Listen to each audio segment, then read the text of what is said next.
দেবযানীর খাই খাই হেসেলে আপনাদের সকলকে স্বাগত জানাই। কেমন আছেন সবাই?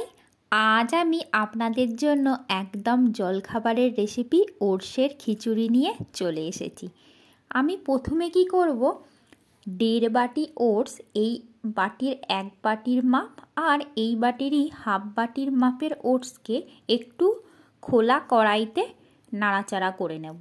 খুব বেশি নয়, 1 থেকে 2 মিনিট এটাকে একটু খোলা কড়াইতে নেড়ে আমি ঢেলে রাখব। তার কারণটা আমি বলে দিচ্ছি, যখন আমি এটা খিচুড়ির সঙ্গে মেশাবো, মানে ডালের সঙ্গে মিশিয়ে খিচুড়ি বানাবো, তখন যাতে না এটা জড়িয়ে যায়, সেই কারণেই এই প্রসেসটা করা। সেটা আমি বানাতে বানাতে বলে দেব। তারপরে আমি নিয়ে নিয়েছি এই বাটির মাপ করে 1 বাটির থেকে একটু কম মুগের ডাল। মুগের ডালটাকে তো আমরা জানি যথারীতি খোলা কড়াইতে ভেজে তারপরে সেদ্ধ করতে হয়, সেইভাবেই আমি মুগের ডালটাকে এইভাবে ভেজে নিলাম। নিয়ে এবার একটা অন্য কড়াইতে আমি এটাকে সেদ্ধ করতে বসাবো। ডালটা যাতে তাড়াতাড়ি সেদ্ধ হয়ে যায় সেই কারণে আমি এখানে হাফ চা চামচ হলুদ গুঁড়ো দিয়ে দেব। দিয়ে আমি মুগের ডালটাকে সেদ্ধ করতে দেব। আর পরিমাণ মতো জল দিয়ে দেব।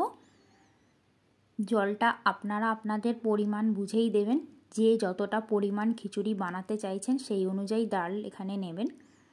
আমি যেহেতু 1.5 কাপ মাপের ওটস নিয়েছি, তাই এখানে 1 বাটির থেকে একটু কম ডাল নিয়েছি।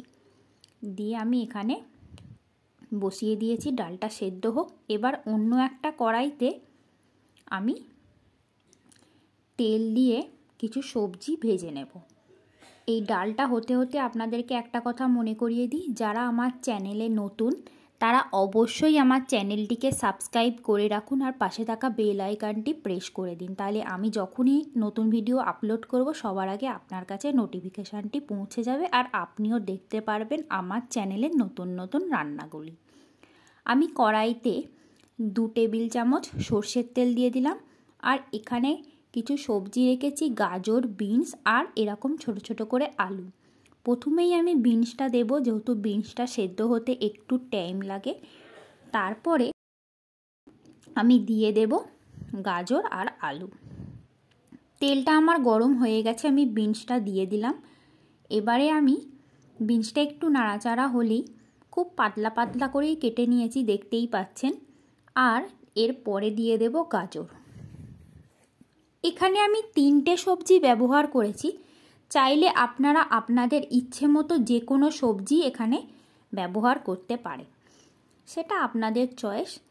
যত বেশি পরিমাণ সবজি দেবেন খেতে তো অবশ্যই ভালো হবে। আর আমি আলুগুলো এইরকম ছোট ছোট করেই কেটেছি, এটাও দিয়ে দেব। দিয়ে একটু জাস্ট স্যালো ফ্রাই করে আমি এই সবজিগুলো ডালের সঙ্গেই সেদ্ধ হতে দিয়ে দেব। তাহলে ডালটাও সেদ্ধ হবে আর সবজিগুলোও সেদ্ধ হয়ে যাবে। এটাকে ভালো করে ভেজে নিয়ে আমি ডালের সঙ্গে এটা মিশিয়ে দেব। এইটা হতে হতে আপনাদেরকে আজকের টিপসটা বলি। আজকে একটা টিপস বলবো যেটা আমাদের প্রায়ই হয়ে থাকে বাড়িতে। হয়তো রান্না বান্না অনেকই হয়েছে, কোনো একটা তরকারিতে খুব ঝাল হয়ে গেছে, কিংবা আপনি ঝাল কম খান, সেই জায়গায় আপনার ঝালটা অনেক লেগে গেছে। এই স্টেজে আমি হাফ চা চামচ হলুদ গুঁড়ো দিয়ে দিলাম। দিয়ে এটাকে একটু ভালো করে নাড়াচাড়া করে আর দেব স্বাদ মতো একটু নুন। দিয়ে এটা একটু নাড়াচাড়া করে এটা আমি দিয়ে দেব ডালের মধ্যে।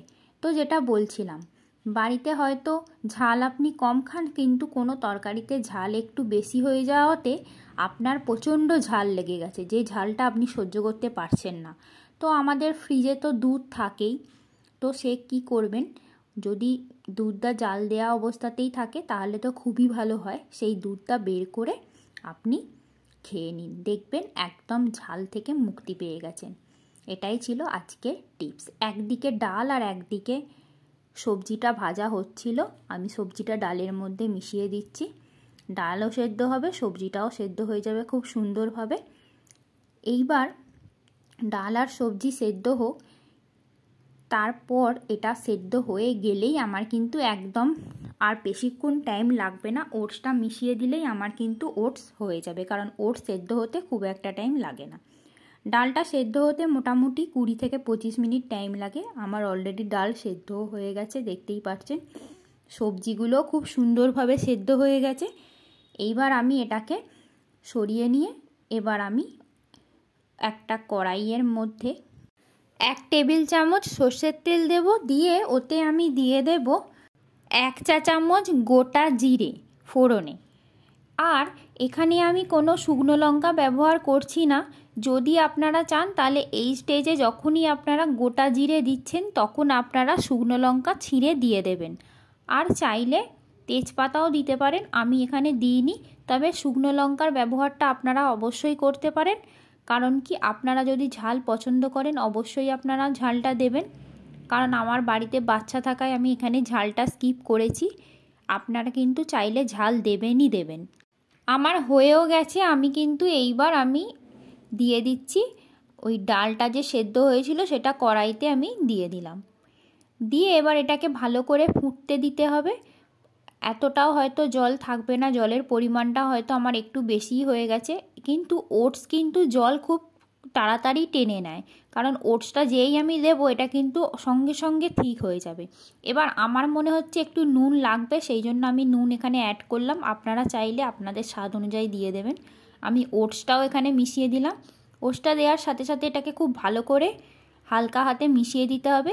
এই স্টেজে গ্যাসের ফ্লেমটাকে কিন্তু লো রাখবেন, কারণ কি নিচে ধরে যাওয়ার চান্সেস থাকে।